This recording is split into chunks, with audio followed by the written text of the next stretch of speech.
Hi, boys and girls. My name is Ms. Ventura, and I'm going to be reading a story to you. This one is called An Icelandic Winter's Tale, Stúfur and the Snowman. Stúfur?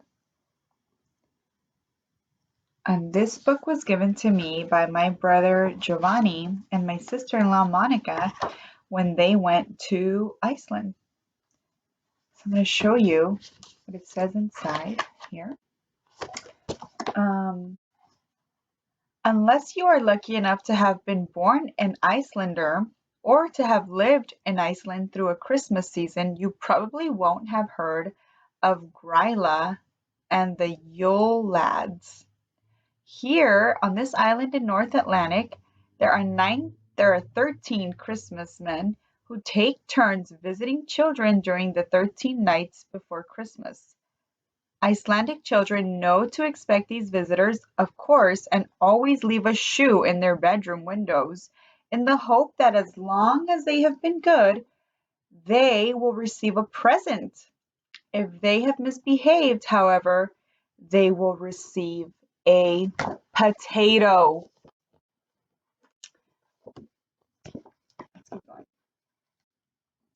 These Yule lads are brothers from a large dysfunctional family of trolls or part trolls. They were all born on the same night centuries ago, but have grown up to develop very strong individual characters. They all still live together with their mother, the old hag Gryla, and their lazy father Lepalui. Lepalui? The family also has an overgrown moth-eaten pet known as the Christmas cat, an unsavory animal with an appetite for eating naughty children given half the chance. Their home is a dark, damp, gloomy cave deep in the middle of the highlands of Iceland. Gryla is a strict mother and doesn't allow her boys much freedom. However, each year around the time of the boy's birthday in December, her cold heart softens slightly and she allows them out of the cave in order to prepare to go off visiting just one at a time. Maybe this is just as well. Imagine the chaos there would be if all 13 arrived on the same night. An Icelandic Winter's Tale, Stúfur and the Snowman by Brian Pilkington. Stúfur was out and about on his own. His mother, father, and 12 brothers were all fast asleep in their rather stuffy and smelly cave. The noise they made as they all snored loudly was enough to make the mountain shake. He had found it impossible to sleep any longer. Out in the winter sunshine, it was perfectly quiet and peaceful. Stúfur took a deep breath of fresh mountain air and sighed deeply.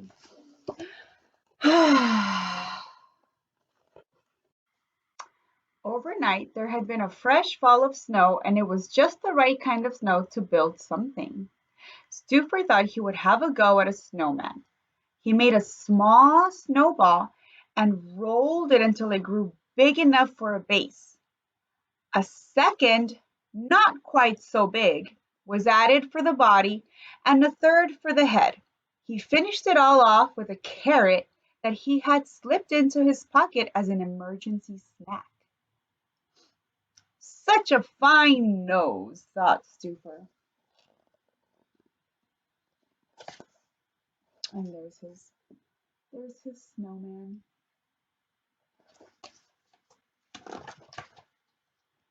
Standing back to admire his handiwork, Stúfur decided that it was probably the best snowman that he had ever seen.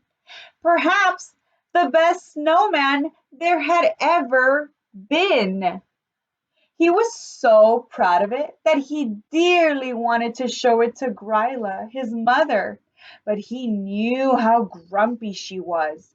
He was sure that she could never be persuaded to come all this distance in the cold to see it. The only way, he realized, would be to take the snowman to Gryla. So he's planning on taking it to his mom.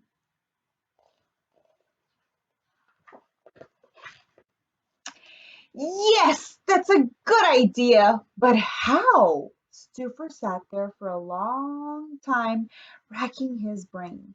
From where he sat up high, from where he sat high up on the mountain, he had a good view for miles and miles. He could see a long way down into the valley below. There at the bottom was a little farm, and he could just make out a horse beside it. That's it, Stúfur thought. He could borrow the horse to help him. He set off, leaping and bouncing down the mountainside.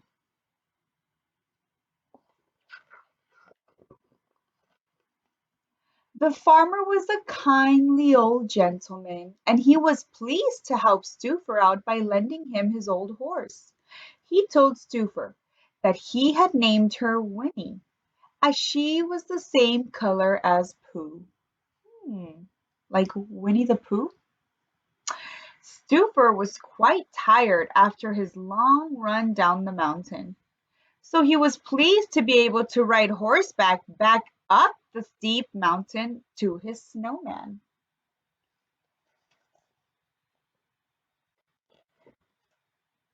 And there's a cute little doggy over here.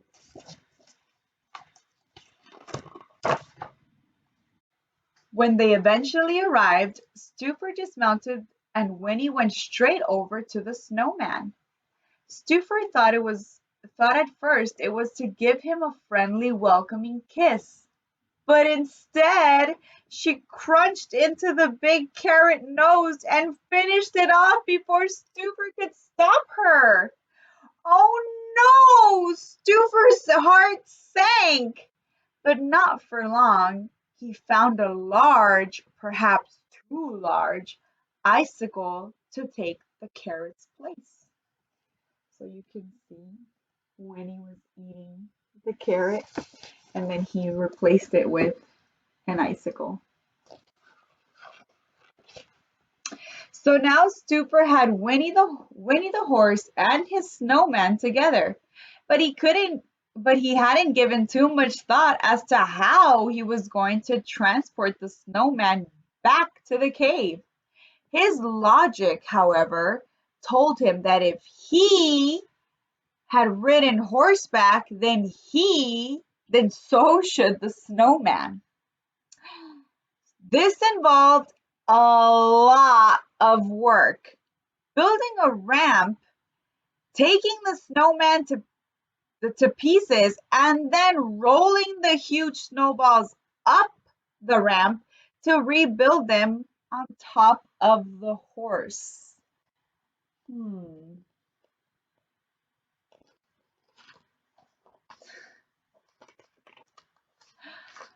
All went well while Winnie was standing still.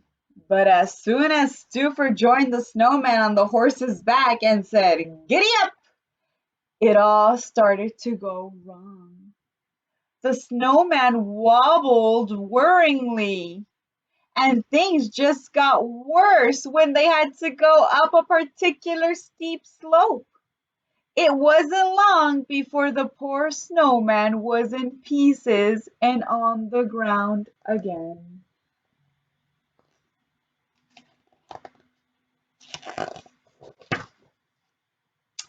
There was nothing for it but to rebuild and rethink. Once the snowman was going on its feet, Stúfur stepped back to look at it. He decided that it wasn't quite as cute as it used to be. But, he thought cheerily, what it lacked in cuteness, it perhaps gained in character. So that's what a snowman looks like now. And that's him just thinking.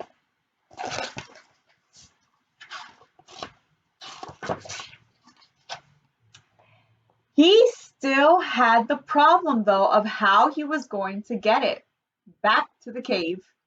It was the rocking and swaying of the horse that had been the problem.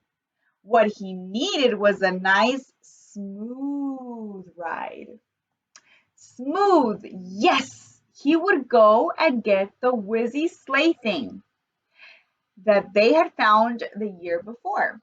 That would give it a nice, smooth ride.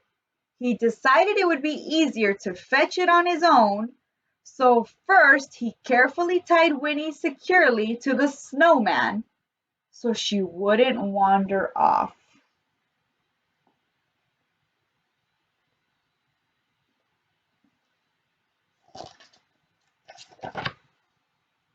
When Stúfur got back with the sleigh, he found the snowman in pieces again. And when he gone, he panicked at first, but glancing down the mountain slope, he could just make out in the far distance the horse. Returning to the farmer, it was too far for him to go and fetch her back again, so he decided to struggle on his own. Very cleverly, for Stúfur, he decided to put the various bits of the snowman on the sleigh and to rebuild it when he arrived back at the cave.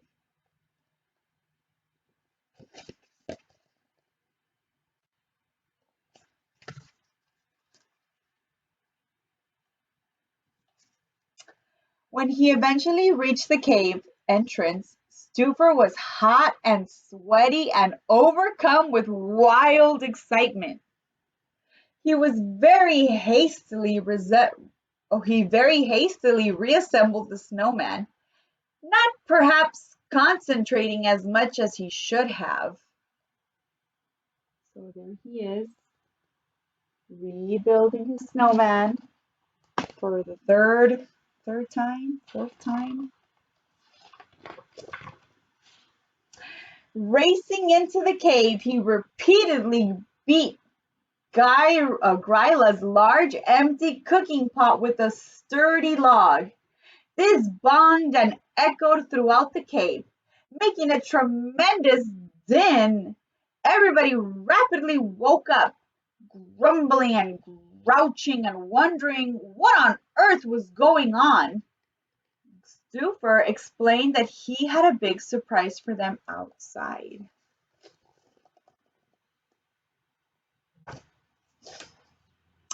They all grumpily followed Stúfur out of the cave and into the bright sunshine.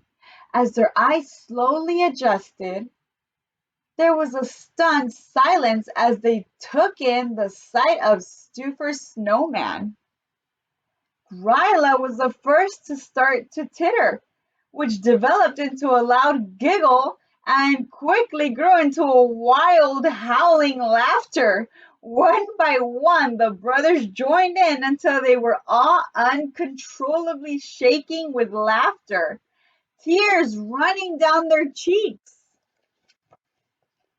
So you can see their mom is laughing, and then they're all laughing.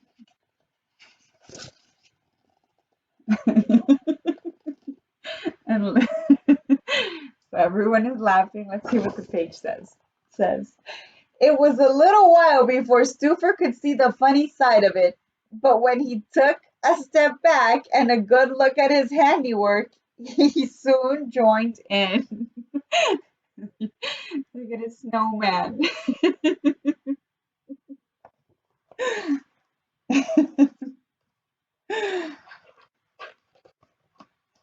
They laughed and laughed for the longest time until their sides ached.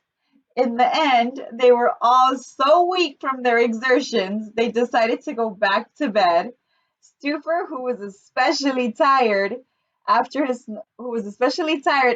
snowman adventure, was lucky enough to get to sleep first before all the noisy snoring started. And here are the rest of the brothers. The end. And that's it. This was an Icelandic winter's tale of Stúfur and the Snowman. I hope you guys liked it. I'll see you later, guys.